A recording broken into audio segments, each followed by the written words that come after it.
Welcome to my blog. तर आज सकाळचे वाजले आहेत 6 आणि माझी अंघोळ झालेली आहे आणि आता देवपूजा करणार आहे। आज तुम्ही म्हणत असाल एवढ्या लवकर कशाला उठलेस, तर आज अर्णव माझा शाळेमध्ये विठ्ठल बनून जाणार आहे, त्यामुळे त्याला लवकर आवरून द्यायचंय म्हणून आज लवकर सगळी कामं वगैरे आवरून घे। आणि आमचं बाळ बघा 6 वाजताच उठून बसले, म्हणते 8 वाजले। You are excited Arnav? म्हणजे तो खूप एक्साइटेड आहे विठ्ठल बनण्यासाठी। Hello guys, good morning. Good morning. मी आज विठ्ठल बनणार आहे। आज मी विठ्ठल तर बघूयात मी आज विठ्ठल कसा बनतोय।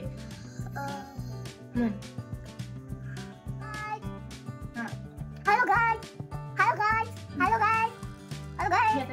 मी आता विठ्ठल बनणार आहे। मी आता विठ्ठल बनणार आहे। अर्णव, विठ्ठल कुठे राहतो माहितीये का? पंढरपूर मध्ये। पंढरपूर मध्ये? हा, विठ्ठलाच्या बायकोचं नाव काय आहे? रुक्मिणी। आता मला डोळे चालले।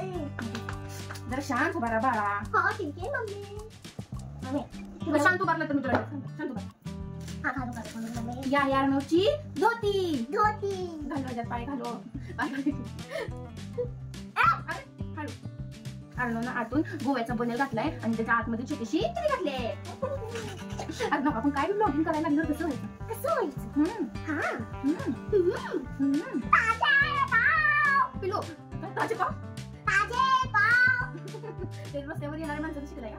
पाय खाली करणार का? हा ठीक आहे। Good night. माझं बाळ लय शान आहे, सगळं ऐकतं। माझा विठ्ठल आहे एवढा। मम्मी आता चल, तुझ्या टीचरनी बोलवले 9 वाजता तुला विठ्ठल बनवून।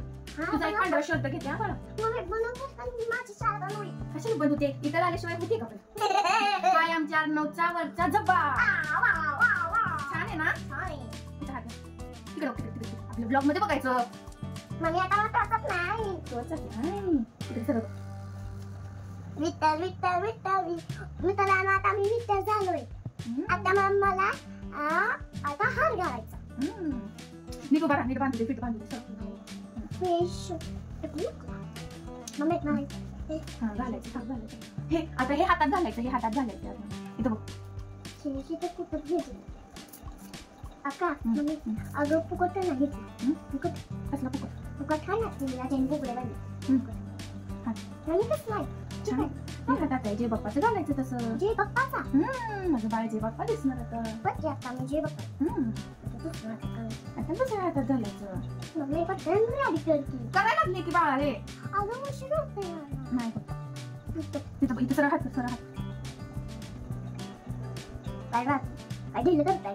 नाही रे, किती सांगते, थोडंसं दिलं दिलं दिलं कसं होतं? दिल्लीच मम्मी नाच आहे किती नाच आहे? थांब एक मिनिट बाळा, ती तुझी कटपट्टी कुठे ठेवली डबल टेपची आणलेली? अगं मम्मी कॅरेट मध्ये का?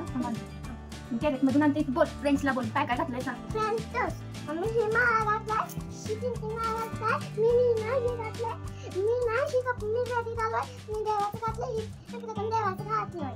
Bye bye, good night.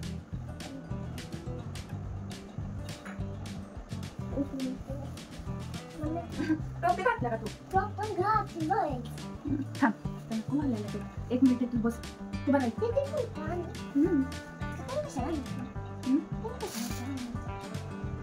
पिलू बहुतेक हातात घेते काय? बरं, आपण असं तुला बांधू।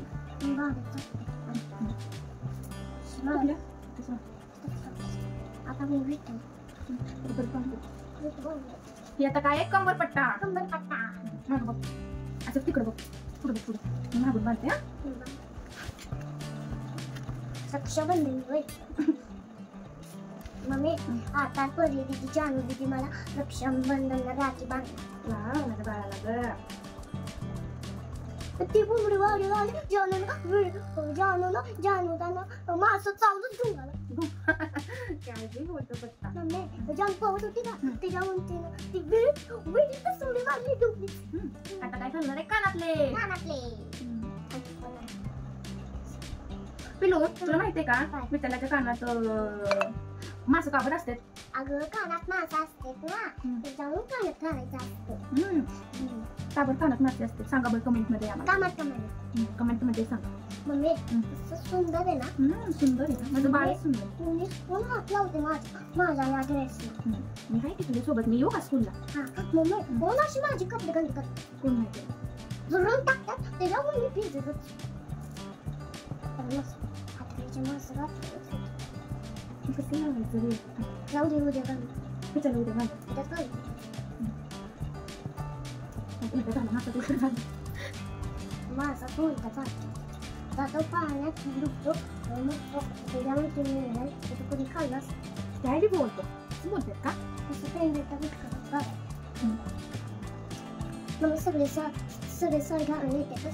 तुझा मैत्रिणी कुठं खुलो तरी पण मी सोबत घेते. म्हणजे जर तुला दुसरा मासा कुठलं काही नाही पाहिजे ना, म्हणजे लावता येईल आपल्याला. अजून एक मासा कुठे घेतो? मग मी मासा कशावर घालायचं? कशाला घालायचं? मासाचे बाप्पाचं असतं. हात नको लावतात. विठ्ठलाच्या कानात माझ्या मासे आहे. बघ तिकडे बघ. तिकडे थोडंसं वाटत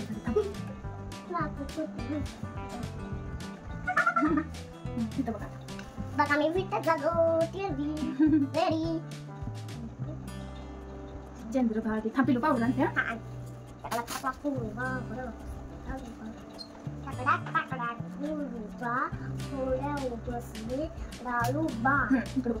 आता आमच्या थोडंसं पावडर लावणार. माझं विठ्ठल क्यूट दिसणार.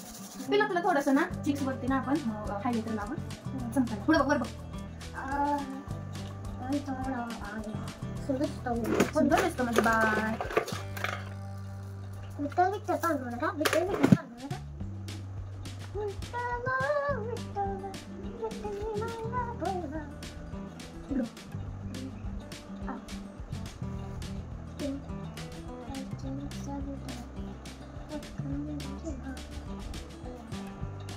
थांब हलू वाट दाखव ना माझ्या. अगं मम्मी ते ना घालते. शांत बरोबर एक मिनिट. एक मिनिट शांत. चंद्रभागेच्या दिली ग माझे बसले होते वालकली ग.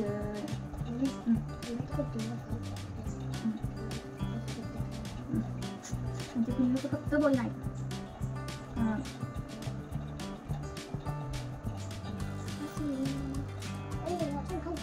सांगितलं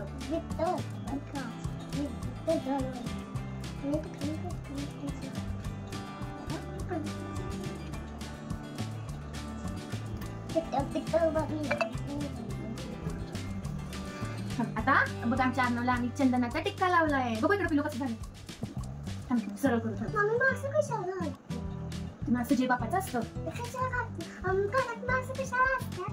तुझा विषय मी तुला ना युट्यूबवर बघून उत्तर देते. थांबा आता शांत बरं शांत. थांब थोडं खाली आलू नको बाळा. थोडासा पडतो.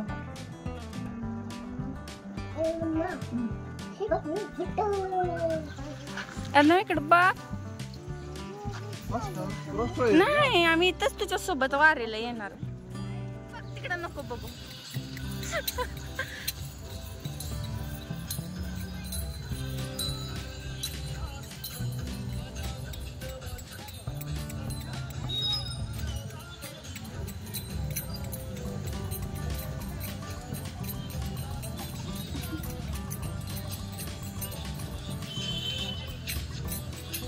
पिल्लू फक्त कमरेवर हात ठेवून उभा राहा.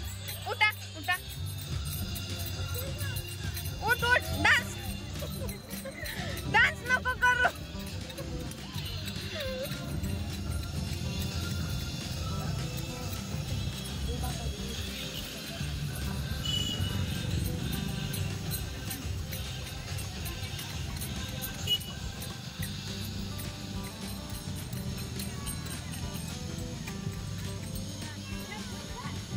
यार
संध्याकाळी 6 वाजले होते आणि आम्ही निघालो होतो वाखरीला. तिथे ज्ञानेश्वर महाराजांची पालखी आली होती.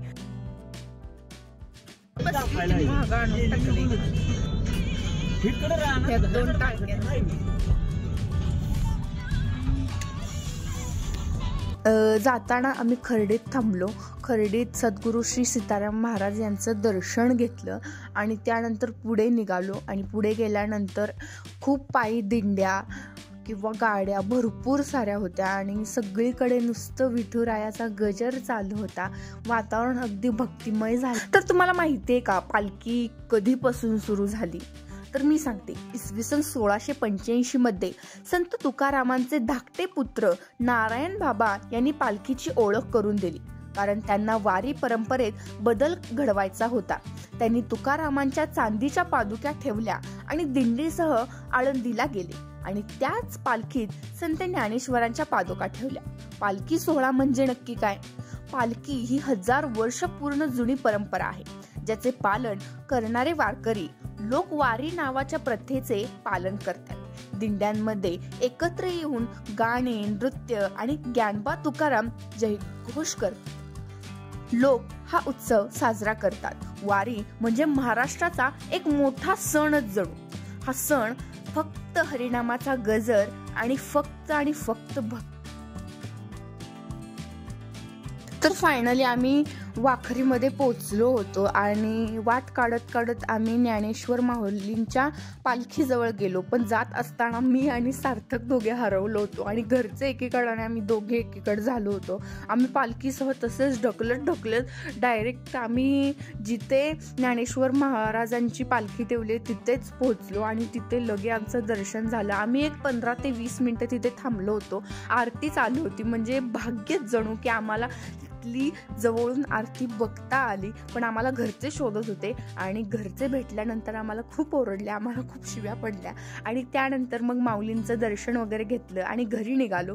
घरी येत असताना फक्त एवढंच कळलं की आयुष्यात काही नसलं तरी चालेल, फक्त हरिनामाचा गजर, पंढरीची वारी नक्कीच केली पाहिजे. मला तर वाटतं की नुसतं स्टेटसला ठेवून देव पावत नसतो, तर पंढरीची वारी करायला पंढरपूरला यावंच लागतं. रामकृष्ण हरी.